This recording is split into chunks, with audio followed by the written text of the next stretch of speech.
मार्ग पर जा रहा है, ये मित्र दोस्ती गलत हो रही है, वो सही जगह पर आ जाए।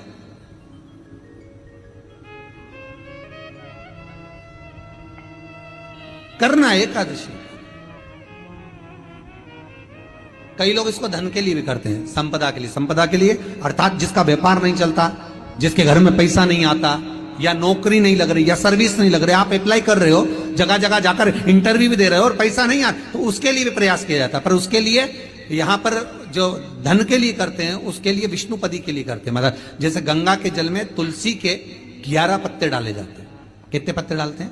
11 तुलसी के पत्ते डालते हैं, और उसको किसी भी नारायण के मंदिर में, राम कृष्ण शिव शंकर नहीं, राम कृष्ण भगवान विष्णु दत्त आदि जितने नारायण के मंदिर हैं, उस मंदिर में किसी भी पात्र में, एक छोटे से पात्र में उसको भरकर रखी आते हैं महाराज। उससे भी जॉब, सर्विस, नौकरी में सफलता प्राप्त हो जाती है, परंतु वो भी एकादशी को ही होता है। कुछ देर तक पात्र को रखा जाता है, फिर वही पात्र का जल किसी भी वृक्ष के नीचे डाल दिया जाता है, उससे भी नौकरी के लिए फायदा मिलता है। गंगा का जल कोई साधारण नहीं। भागीरथ बाबा तब साधना में लगे, तो उनका हृदय, चित्त, वृत्ति, मन बाबा में लगे। देवराज ने मन लगाया नहीं, और नहीं लगाया, इसके बाद भी बाबा की करुणा देखी कितनी हुई कि मरा, प्राण छूटे तो शिवधाम मिल गए। और उसके बाद भी बाबा की कितनी कृपा कि शिवधाम में भी जाने के बाद भगवान शंकर की सेवा में तल्लीन।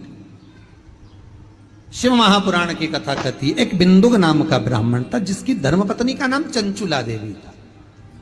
चंचुला की सबसे बड़ी गलती एक थी, पति अगर कमा कर ला रहा है तो पत्नी का फर्ज है कि पूछे, ये धन कहां से ला रहे हो, ये पैसा कहां से ला रहे हो, और लेकर आए हो तो इसको सत्कर्म में लगाओ। थोड़ा सा पैसा, 5 रुपए अगर पति कमा के ला रहे तो उसमें से 1 रुपया निकाल लो, 54 निकाल लो, पर 54 भी कहीं सत्कर्म में, कहीं दान में, कहीं पुण्य में, कहीं हो रहा हो, कहीं सत्कर्म, उस जगह पर लगाने का प्रयास करिए। 54 निकालो, कमाई का एक भाग थोड़ा सा धर्म पत्नी का फर्ज। धर्म पत्नी कहते ही क्यों है? क्योंकि वो धर्म के पथ पर लेकर चले, वो धर्म पत्नी।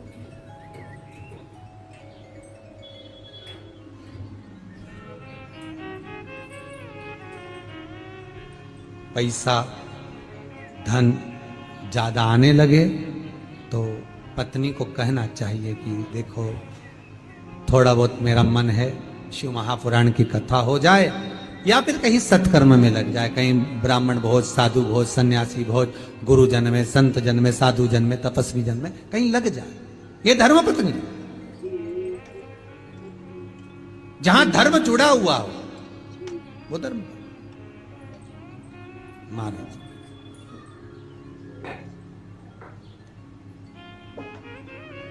चंचुला देवी ने पूछा नहीं, पति आ रहा था धन चुरा कर लेकर, पानी में गिर गया, मर गया, प्राण छूट गया।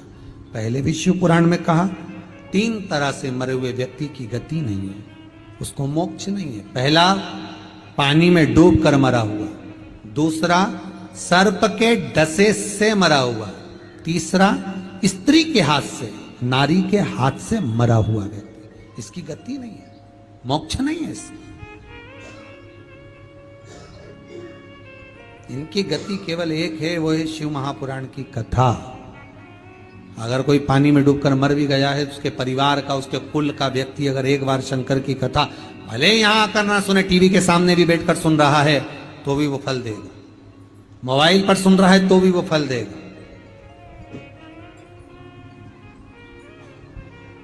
एक अंश हम माताओं से निवेदन करते, बार बार कहते हैं, स्त्री के गर्भ में अगर कोई कुंवारी अवस्था का मर गया, 3 महीना, 4 महीना, 6 महीना, 8 महीना, या जन्म लेने के बाद कुंवारी अवस्था में कोई शांत हो गया हो, कोई मर गया हो, तो महाराज हम बार बार कहते हैं कि जिंदगी में एक बार शिव महापुराण की कथा का रसस्वादन अवश्य करें। जिससे क्यों? क्योंकि शिव पुराण में, अन्य पुराणों में स्पष्ट कहा गया है, कुंवारी अवस्था में मरने वाले का ना तो पिंड होता है, ना तर्पण होता है, ना तिलांजलि होती है, ना ब्राह्मण भोजन करे तो उसका भाग मिलता है, उसको उसका लाभ नहीं मिलता। भले तुम तिलांजलि करो, तर्पण करो, कुछ भी करो, उसका भाग नहीं मिलेगा। उसको भाग कम मिलता है जब उसके परिवार का कोई व्यक्ति शिव महापुराण की कथा का रसस्वादन कर लेता है, कथा श्रवण कर लेता है। कथा सुनने के बाद उसको पिंड भी मिलने लगता है, ब्राह्मण भोज भी मिलने लगता है, उसको सारा सुख प्राप्त होने लगता है, वो जीव की गति हो जाती है, उस जीव की गति हो जाती है। आप कितनी भी गलती कर रहे हो, आप क्या शब्दों का संबोधन कर रहे हो, आप क्या बोल रहे हो, यह मतलब नहीं है। सबसे मूल यह है कि आप अगर कोई गलती को कर दिए हो तो सबसे पहला संबोधन आपके मुख से निकलना चाहिए क्षमा, सॉरी।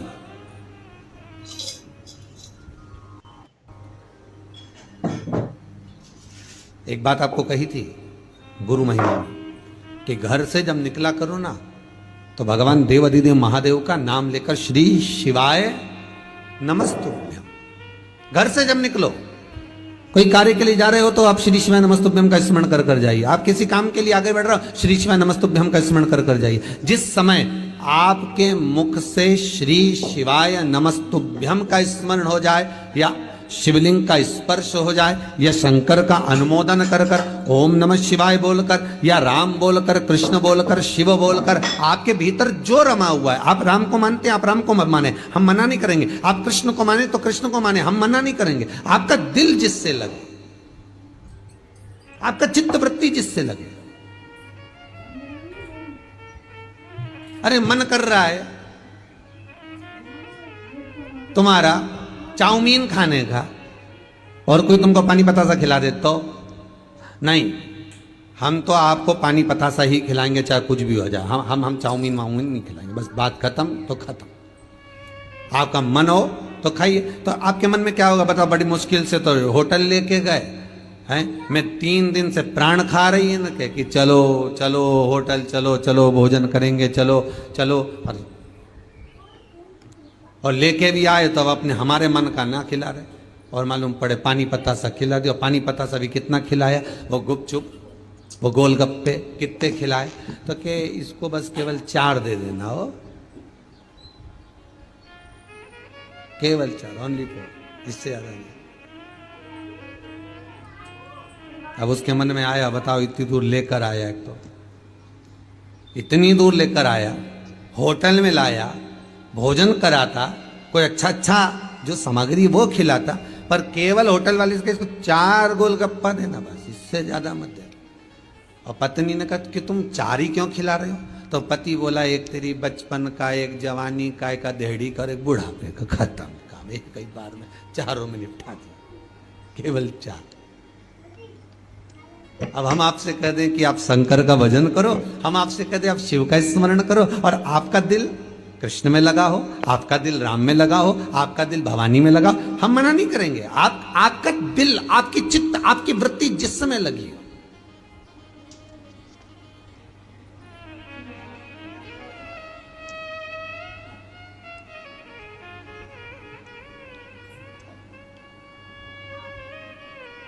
आपका मन जहां रम जाए। हम कई बार कहते हैं दुनिया के लोग निर्जीव चीज से प्रेम करते हैं और जीवित चीज से प्रेम नहीं कर पाते। निर्जीव चीज से कितना प्रेम करते हैं ये दुनिया के लोगों को मालूम है।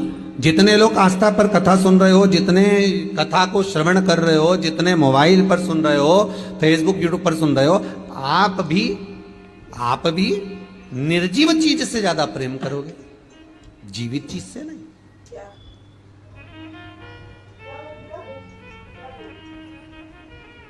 कपड़े इतने संभाल कर रखोगे, अब वो जीव है क्या? वो जीवित है क्या? अरे बोलो ईमानदारी से बोलो, वो जीवित है क्या? उसमें प्राण है क्या? नहीं। पर इतने संभाल, क्योंकि वो निर्जीव है, इतने संभाल कर रखा, इतने आराम से, इतने साध कर रखा। वो नकली सी ज्वेलरी, उसको भी रुई से ढककर, रुई में फंसाकर, ऐसा डब्बा में, प्लास्टिक के बढ़िया बॉक्स में, वो भी तो निर्जीव है। अब ये भी जाने दो, अच्छा तुम तो घर में आ जाओ, और घर में जब पोछा लगाएगी तो ऐसा लगाएगी निर्जीव चीज। अब वो पत्थर बोलता है क्या? निर्जीव। ना। निर्जीव चीज को तो तुमने संभाला, और जो जीवित था उसको संभाल सके क्या? क्या? बहू अपने कमरे का पोछा इतने शान से लगवाती है, अच्छे से निकालना, अच्छे से लगाना, उधर से निकाल कचरा, सब पलंग के नीचे से निकाल, इधर पीछे से निकाल, हाँ इधर कंप्यूटर थोड़ा साइड कर दे, वहां से पोछा लगाती हुआ अच्छे से लगाती है ना। ओ मेरा कमरा है, बिल्कुल साफ दिखना चाहिए, क्लीन दिखना चाहिए। इतनी इतनी निर्जीव चीज को संभाल कर रख रही है, और सास से 2 शब्द बोल दिए जो जीवित थी। अब ईमानदारी से बोलो, शिव महापुराण की कथा कहती है निर्जीव चीज तुम्हारे मरने के बाद दूसरे की हो जाएगी, और जीवित जिसका तुम अपमान कर रहे हो, जिससे तुम मीठे बोल नहीं बोल सक रहे, जिससे तुम प्रेम के शब्द नहीं बोल सक रहे, अगर इससे प्रेम के संबोधन कर लेती, इससे मीठा बोल लेती, इससे तुम अच्छे स्नेह से बात कर लेते, और ये जीवित चीज आज नहीं तो कल, कल नहीं तो परसों, परसों नहीं तो तुम्हारे प्राण छूटने के बाद तुम्हारे ही संस्कार तुम्हारे बच्चों में आएंगे। अगर तुम प्रेम से रिझाते होते तो बच्चे भी वैसे ही उत्पन्न होते चले जाते, क्योंकि जीवित से प्रेम नहीं करा, तुमने निर्जीव से प्रेम करा।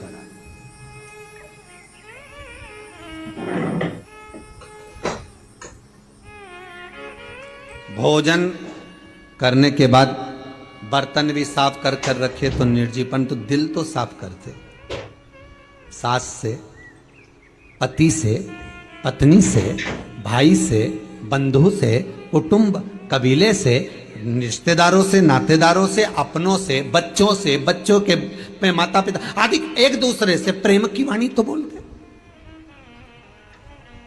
हम निर्जीव को संवार रहे हैं, हमने जीव को नहीं संवारा। हम निर्जीव को संवारने का प्रयास करते रहे, पर हम जीव को नहीं संवार पाए।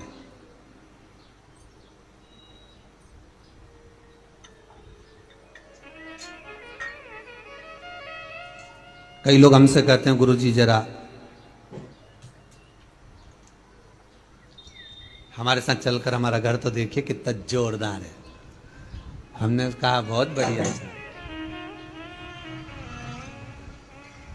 अब ईमानदारी से बोलो, घर जोरदार होने से क्या हो, वो में रहने वाला मनक जोरदार होना चाहिए ना। उसमें जो निवास कर रहे हैं, उसमें जो रह रहे हैं, उसमें जो परिवार के सास हो, ससुर हो, बहू हो, बेटा हो, कुटुंब हो, कबीला हो, माता हो, पिता हो, बच्चे हो, बच्चियां हो, इनको देखा जाए। पहले के रिश्तों में और आज के रिश्तों में बस यही अंतर है महाराज जी, यही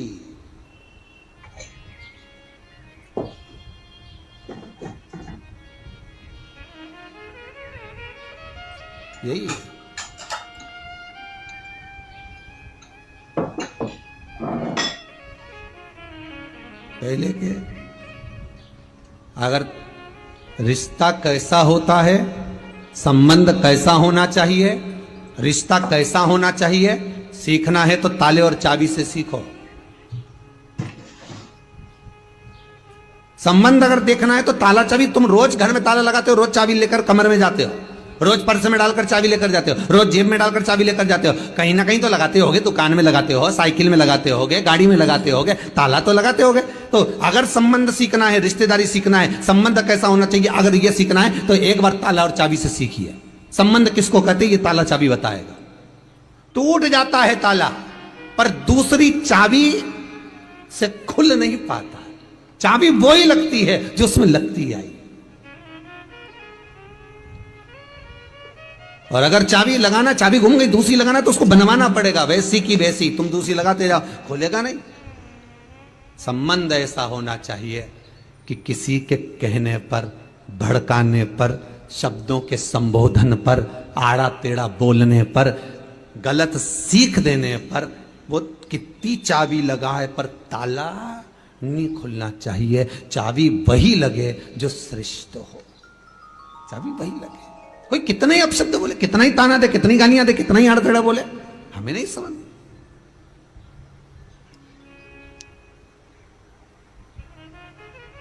आग लगे बस्ती में, अपन रहो मस्ती में, वही सुख मिल सके, वही। हम निर्जीव को संवार रहे हैं, जीव को नहीं संवार। हमने जी बस गंगा की कथा यही कह रही है, शिव महापुराण की कथा यही कह रही है कि जीते जी तो कभी गंगा नहाने गया नहीं और मरने के बाद वह लोटा में भर लिया। तो पूछा ये लोटे में भर के कहां जा रहे हो? तो कि गंगा जी ले जा रहे। अच्छा गंगा जी? हाँ। तो क्या ये जिंदा थी जब गई थी क्या? कि नहीं हमारी अम्मा तो कहीं नहीं गई हो। ठीक है, ये मरा जो मर गया ये कभी गंगा जी गया था क्या? नहीं, ये दादाजी भी नहीं गए, कभी पिताजी भी नहीं गए। तो फिर तो क्या उनकी अंतिम इच्छा थी? अच्छा उनकी इच्छा ये थी कि भगवान ऐसी कृपा कर दे कि मेरी औलाद मुझे एक बार हरिद्वार नहवा के लिया, एक बार गंगा जी नहवा के लिया। और इनने क्या कहते हैं, उनकी अंतिम इच्छा थी कि गंगा जी जाना है। तो अंतिम इच्छा मतलब पूरी करो, एक बार जीते जी लेकर तो जाते। फिर वही वाली बात आ गई, एक बार ट्रेन से जा रहे थे हम कहीं और कोई गंगा जी जा रहे थे हरिद्वार इलाहाबाद, तो वो बैठे, उन्होंने इतनी बड़ी लाल कलर की झोली ऊपर टांग दी, उसमें सीट पे रख दी ट्रेन की। अब हमारी बर्थ इधर की थी और उनकी बर्थ सामने की। अब उसने सीट पर रख दी। अब उस सीट खाली थी, खाली सीट पर कोई बच्चा को बिठा दिया। जैसे ही बच्चे को बिठाया तो वो जो नीचे बैठा था उसको गुस्सा आ गया, हमारी अम्मा बैठी है, उतरो नीचे। अब अम्मा तो कोई दिख नहीं रही थी कि अम्मा कहाँ बैठी, उतरो नीचे, हमारी अम्मा बैठी। अब वो झगड़े, सबसे झगड़े, हमारी अम्मा बैठी नीचे उतरो, अम्मा बैठी नीचे उतरो। अब सबको नीचे उतारे। तो थोड़ी देर बाद किसी ने पूछ लिया, तुम्हारी अम्मा तो कोई दिख नहीं रही, और कह रहे अम्मा बैठी कर रहे, कब से कर रहे, 2-4 घंटे से, किसी को बैठने नहीं दे रहा, सीट खाली है, तुम्हें दिख नहीं रहा हमारी अम्मा बैठी है? तो अम्मा कहाँ है? वो झोली में है, जो इतना बड़ा लाल कपड़ा है ना उसमें हमारी अम्मा भरी हुई। अच्छा कहां गई? तो फिर ये क्या है? अम्मा की अस्थियां हैं। हमें कहा था किसी ने इनकी एक रिजर्वेशन सीट बुक कराना, इनको पूछते हुए लेके जाना, तो उनको चाय भी पिला रहे हैं, एक पत्तल अलग से भोजन की भी लगाई, अम्मा चलो, अम्मा जी कर लो, अम्मा पानी पी लो, इतने प्रेम से लेके गया और गंगा जी में ले जाकर पूजन वूजन करके खवा दिया। अब ईमानदारी से बोला, जितने प्रेम से तू हड्डियां लेकर गया था, जितने प्रेम से तू अस्थियां लेकर गया था, इतने प्रेम से अम्मा जब जिंदा थी और दिल से कह देता, अम्मा चल सावन का महीना है, तेरे को कुबेरेश्वर धाम ले चलो, अम्मा चल मैं तुझे महाकाल ले चलूं, अम्मा चल मैं तुझे विश्वनाथ ले चलूं, अम्मा चल मैं तुझे हरिद्वार, मैं तुझे ऋषिकेश ले चलूं, मैं तुझे प्रयागराज ले चलूं, चल अम्मा। मरने के बाद लोग लेकर जाते हैं अस्थियों को, मैं तुझे जीते जी लेकर चलता हूं। तब अम्मा का जो दिल प्रसन्न होता और चाय पिलाता ट्रेन में, बच्चों को जैसे कुरकुरा खिलाए, टाइम टाइम पे बिस्कुट भी मम्मी पर्स में से हेड़ के देती जाए, ऐसे सास को टाइम टाइम पे सब कुछ खिलाती हुई लेके जा, तो सास भी के मेरी बहू जैसी दुनिया में बहू नहीं होगी। क्या पूछ रही है साहब, कितना सम्मान करके ले जा रही, कितना आदर करके ले जा रही। और मालूम पड़े अकेली केवल पर्स खोला ने, उसमें से वो टॉफी निकाल के बैठिए।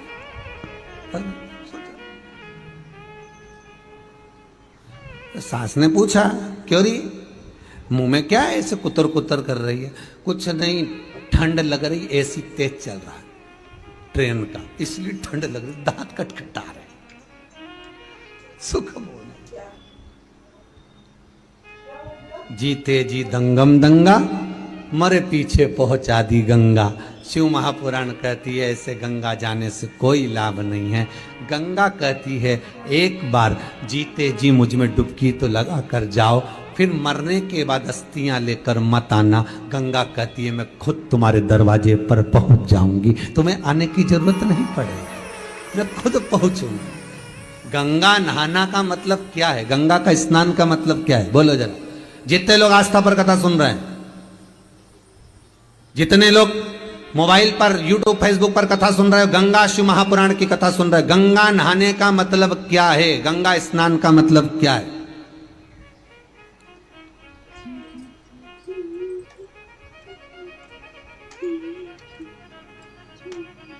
नहाने का और स्नान में अंतर क्या है? पहले भी एक बार कहा, नहाने और स्नान में अंतर क्या?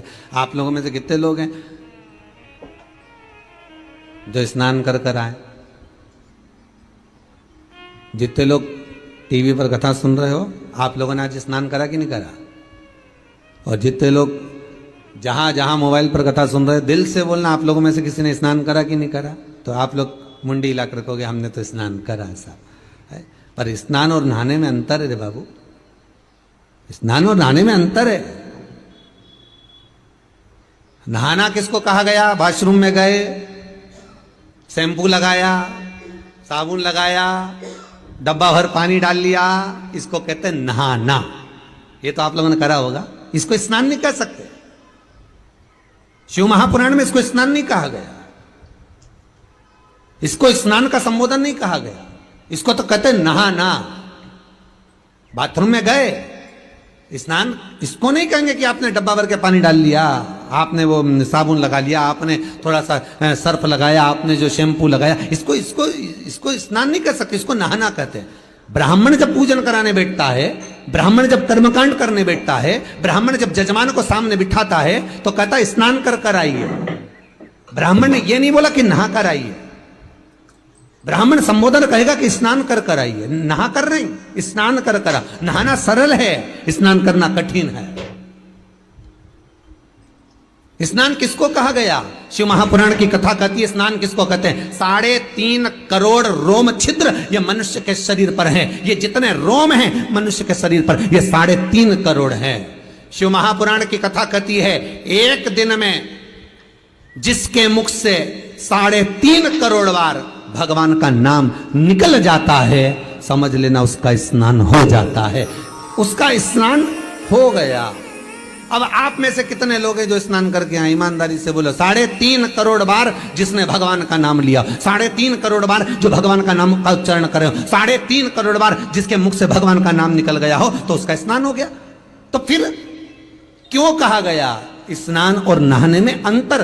तो क्यों कहते हैं संत, क्यों कहते हैं साधु, क्यों कहते हैं तपस्वी, साधक, उपासक, कथाकार? बार बार आपसे क्यों कहते हैं कि जहां कथा हो रही हो, चाहे टीवी पर चल रही हो, चाहे मोबाइल पर चल रही हो, चाहे कुबेरेश्वर धाम में चल रही हो, कथा जहां हो रही हो, कथा जहां सुनने को मिल रही हो, वहां थोड़ी देर बैठकर कथा का रसस्वादन करिए, वहां बैठकर कथा सुनिए। क्यों कहा जाता है? उसका कहने का कारण केवल इतना सा है कि जब आप कथा सुनने के लिए बैठते हो, 3.5 करोड़ रोम छिद्र इस मनुष्य के शरीर में है, रोमावली इस मनुष्य के शरीर में है। जब व्यक्ति कथा सुनने के लिए बैठता है और ब्राह्मण जन, साधु जन, तपस्वी जन, साधक, उपासक जब कथा कहते हैं, उनके मुख से जो शब्द बहते हैं, उनके मुख से जो शब्द निकलते हैं, कथा का रसस्वादन जो निकलता है, ये 3.5 करोड़ रोम छिद्रों में समाता है और व्यक्ति का स्नान अपने आप हो जाता है। उसको जपने की भी जरूरत नहीं पड़ती, मात्र उसने सुना, उसमें उसका कल्याण हो।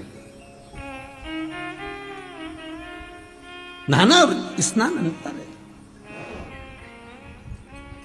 कर्मकांडी ब्राह्मण, कभी विद्वान ब्राह्मण, कभी साधु जन, आचार्य जन, शास्त्री जन, कभी विद्वत जन, जितने ब्राह्मण इस भारत की भूमि पर आपको मिलेंगे, जब बाहर मिलेंगे, जो भी कहेंगे तो एक ही बात कहेंगे, जाकर स्नान करिए आइए, पूजन पे बैठ जाइए, जाओ स्नान कर आओ, अभिषेक पे बैठिए। नहाने का नहीं बोलेंगे, स्नान का बोलेंगे। स्नान का मतलब है कि जाओ थोड़ी देर भगवान का भजन गाओ, भक्ति को अपने भीतर उतारो। जब भक्ति भीतर उतर जाएगी तो पूजन करने जब बैठोगे तो आप रूप सुख का अनुभव, सुख का आनंद प्राप्त हो जाएगा अपने आप।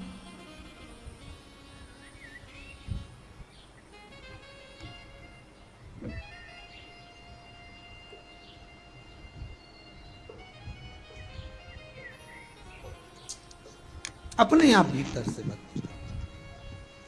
गंगा कहती है कि मेरे पास में ये गंगा स्नान का मतलब क्या है? क्या मतलब है?